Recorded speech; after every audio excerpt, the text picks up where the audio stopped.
Advice, exercises and anecdotes from a career in radio and TV studios. Hello, this is Peter Stewart with today's episode of Get a Better Broadcast podcast and Voice Over Voice. Thank you for joining me today. We're talking about character acting with voices, so nothing on screen, not acting on stage or anything like that, just your voice. And we're not talking about specific dramas where everything is supposed to be naturalistic. We're talking about cartoons, characters, animation, gaming, that kind of thing. And we're talking about coming up with a character and how you can make it much more believable, but kind of over the top as well, because that's what it is in animation and cartoons and gaming. It's a bit more extreme than naturalistic, isn't it?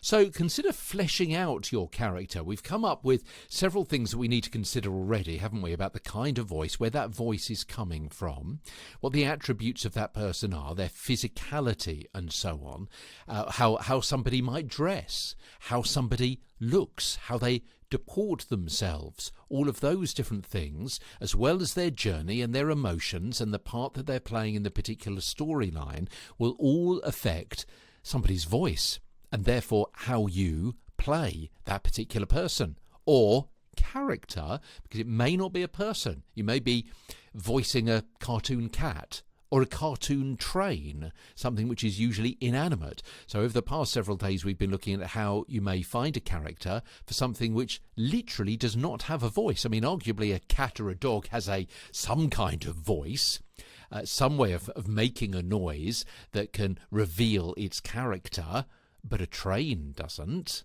Yeah, a car doesn't, an aeroplane doesn't. I'm going down a transport line here, aren't I?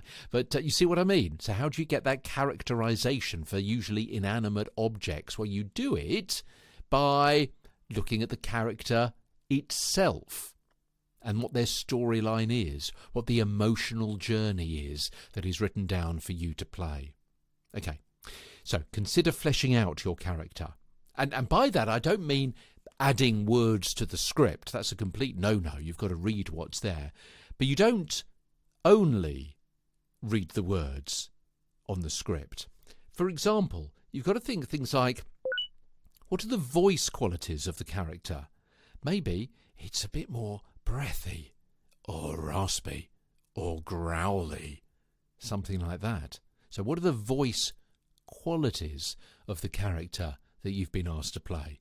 Is the pitch higher or lower than your usual voice? Now, a lot of boys' voices are done by women because it avoids the problems of puberty when the actor outgrows the sound of the character, for example. What is the accent? Now, your accent and voice accent will have an effect on the viewer and their subconscious bias. I mean, are animated scientists always German or Swiss? Are baddies always Eastern European or English? What about a character who's portrayed as stupid? What accent are they usually given? Is that fair? What is the message that gives to viewers? If the character is intelligent or high status, what is their accent? And instead of the archetypal English accent for your character, maybe an accent like mine, as we said a few days ago, what about an accent from somewhere else in England or Great Britain or the United Kingdom? Maybe about a Welsh accent or a fantastically textured Northern Irish accent or a Mancunian or a Birmingham or a Tyneside accent, yeah? Or something from Glasgow or the Highlands of Scotland or the far West Country. Do you see what I mean?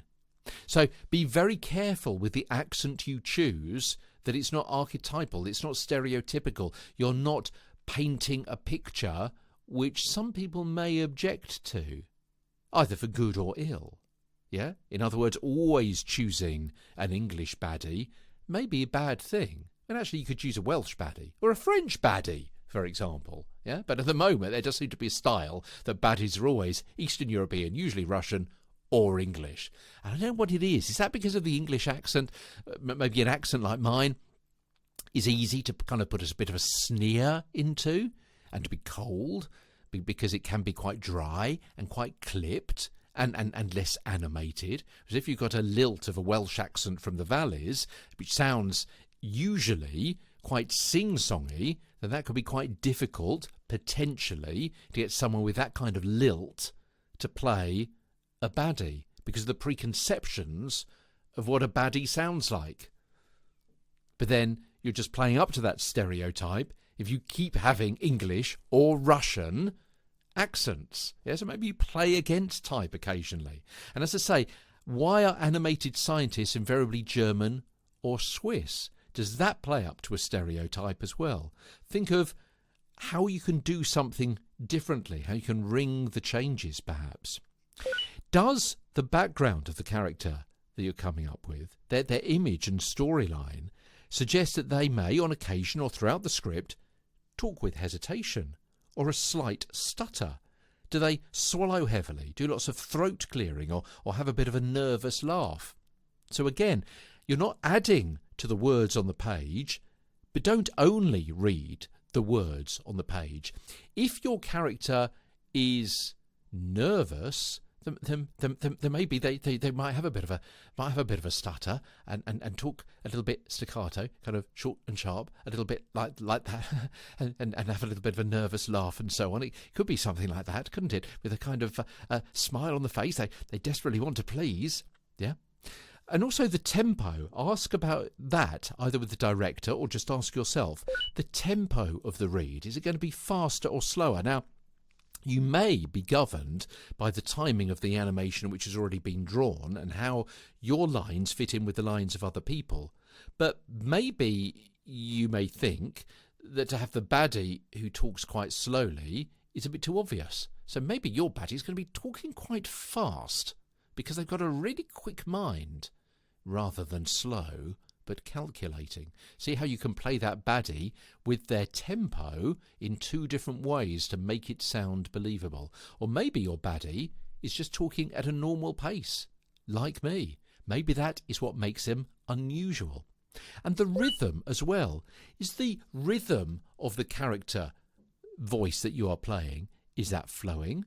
Or is it ratta-tat-tat? Or is it repetitive? I mean, it may be you've got a character who keeps talking a little bit like this and going up during the course of the sentence as they're talking. Yeah, maybe that could be their kind of verbal tick, what they're known for. Maybe they've got a nickname that you can give them that comes out of that helps characterise that voice for your voice catalogue that we were talking about a few episodes ago. How do they laugh as well, both in reaction to humour and apprehension? Mentioned a few moments ago, maybe a little nervous laugh. I really don't know what happened there. I'm a little bit nervous, or maybe maybe it is a laugh when something funny happens, or maybe it is a laugh when something serious happens. I don't believe you wanted to do that. So how do they laugh? That can very often, as we said a few days ago, really bring out the essence of someone's character, how they laugh, because they let themselves go to a large extent. When any of us laugh, by sheer definition, you let yourself go. So you're letting a little bit more of your personality come through rather than hiding it off. You're not having that mask on so much. So think about all of those different aspects when you're coming up with a character voice for your animation, your cartoons, for your gaming and so on. But there's more than that. Mention laughing just there. There are some other non-verbal sounds in voice acting that you can employ too to flesh out, pardon the pun, the character. And I'll talk about that tomorrow as Get a Better Broadcast podcast and Voice Over Voice continues. From London, I'm Peter Stewart.